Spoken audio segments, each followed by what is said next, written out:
সুপ্রভাত বন্ধুরা। আজ আমাদের কাশ্মীরের তৃতীয় দিন।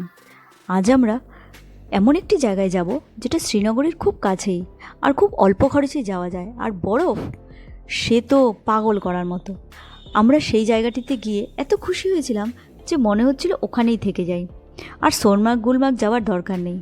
চলো তাহলে আজ তোমাদের সাথে আমাদের সেই আনন্দটা শেয়ার করে নিই। পুরো ভিডিওতে সঙ্গে থেকো। এই ভিডিওতে দুধপাত্রীর সমস্ত তথ্য তোমাদের দিয়ে দেব। কাশ্মীরের বুকের মধ্যে লুকিয়ে থাকা এ এক অপূর্ব স্বর্গ দুধপাত্রী, যার অর্থই দুধের উপত্যকা। নামটা যেমন মায়াবী, জায়গাটিও তেমনই সুন্দর।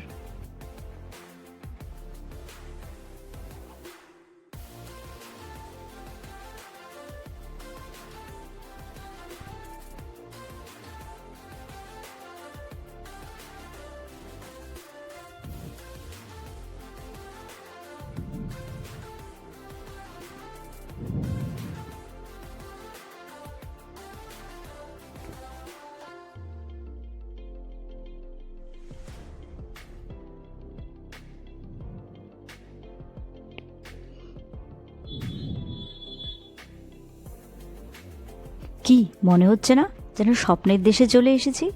চলো তাহলে শুরু করা যাক। ব্রেকফাস্ট করে আমরা প্রায় সকাল 9টা নাগাদ শ্রীনগর হোটেল থেকে রওনা দিলাম দুধপাত্রীর উদ্দেশ্যে। এটা কাশ্মীরের বডগাঁও জেলার মধ্যে অবস্থিত। শ্রীনগর থেকে 50 থেকে 60 কিলোমিটার দূরে। যদি তোমরা মে থেকে সেপ্টেম্বরে যাও তাহলে চারিপাশ সবুজে ভরা, ঠান্ডা ও মনোরম দেখতে পাবে।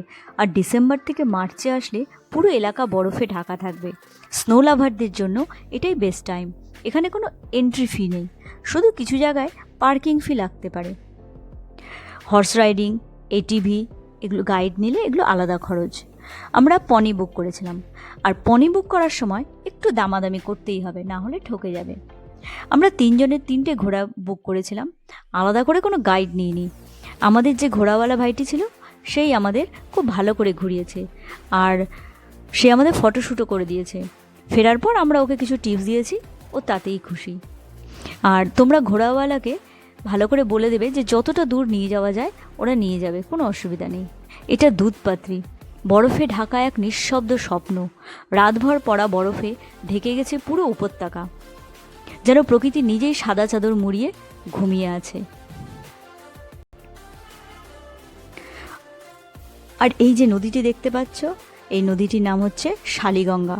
নদীটি ফাস্ট ফ্লোয়িং আর পরিষ্কার জল। এই নদীর জল এতটাই সাদা যে মনে হচ্ছে দুধের মতো বয়ে যাচ্ছে ভ্যালিতে। এই জন্যই এর নাম ভ্যালি অফ মিল্ক। দেখেছো কি অপূর্ব দৃশ্য?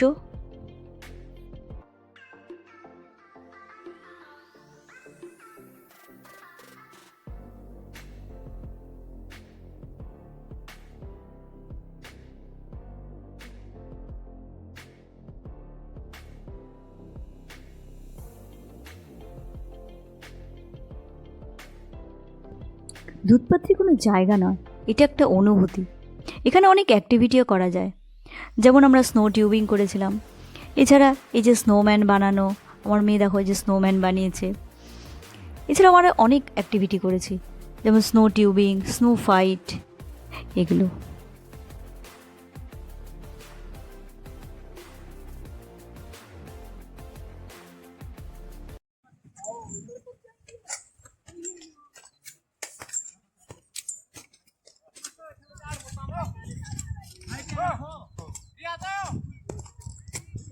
स्टार्ट।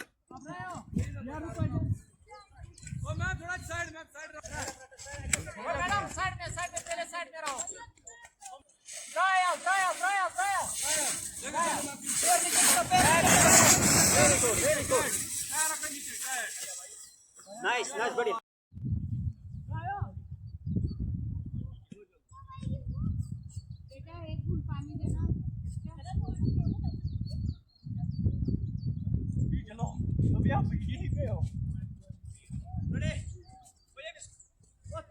रेडी।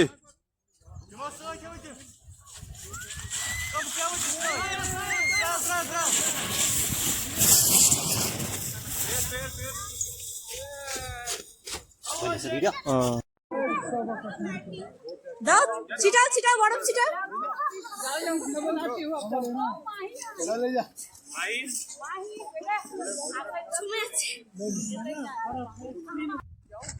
এই দেখো, আমরা ধীরে ধীরে হাঁটছি, পায়ের নিচে বরফের খচখচ শব্দ।